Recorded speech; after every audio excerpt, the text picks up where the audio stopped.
So now that we have talked about how to set up interviews, let's talk about how to do them with 15 tips based on my experiences conducting customer interviews.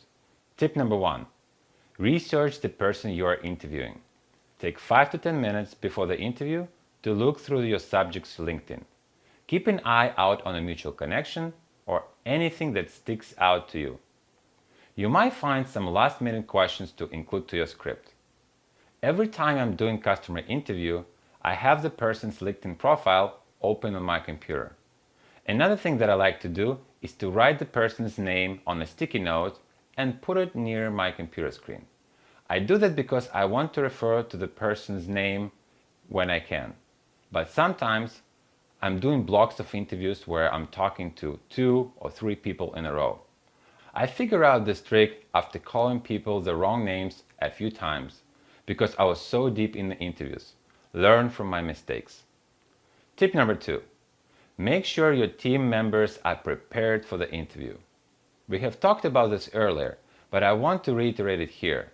It will be greatly impactful for you to involve your team in these interviews. Make sure you're all on the same page before you get started. You are leading the conversation, so ensure your team knows not to speak up in the middle of the interview. If they have questions they want to ask, try to collect those before the interview starts. If someone on your team has a question to add, I recommend you have them write it down or Slack it to you so one person is running the conversation. However, you can leave 3 to 5 minutes before the wrap-up and open the floor for everyone on your team to ask a follow-up question. Tip number 3. Be prepared and be on time. Now, it's only a few minutes away before your interview starts. Are you well prepared? Write up a checklist to review. Is your customer's LinkedIn profile up? Is there a name on a sticky note in front of you? Are you setting up to record the conversation, provided that your subject permitted you? Your subject is giving you 30 minutes of their day. They are doing you a favor, so it's important that you give them the courtesy of showing up and prepared on time. Tip number 4. Briefly introduce yourself and explain goals. Okay, now that you have got everyone on the call, start with a brief introduction. Explain your goals for this conversation. 30 minutes is shorter than you think, so keep it short but make it strong. This will set up tone for the rest of the interview. For example, I would say, "Thank you for agreeing to this interview today. As I mentioned in my email, we are working on developing a new content publishing platform. And I reach out to you, John, because it sounds like you use something similar in your current role.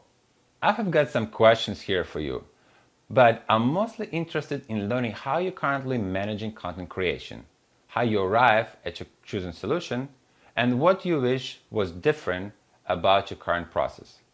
Now, the stage is set. Tip number 5.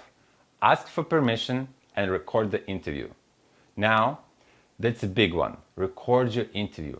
Recording helps you be more active listener since you can go back and take notes later. But you cannot record without the permission. Some companies have rules that prevent their employees from being recorded. Always ask before you hit record. You can say something simple like, "Do you mind if we record this?" It would only be used by our team internally for references purposes, so we are not distracted by taking notes. If your subject says no, you just do your best to jot down notes during the interview. When the interview is finished, take a few minutes afterwards and review what you have written down. If you have other team members on your call, they can take notes for you and compare afterwards. Ensure you collect and summarize notes right away. If you have a few back-to-back interviews, set up an hour after to go over your notes and summarize while they are fresh in your memory. The longer you wait, the less you'll remember as every interview starts blending together. In the next video, we are going to discuss tips number 6 through 9.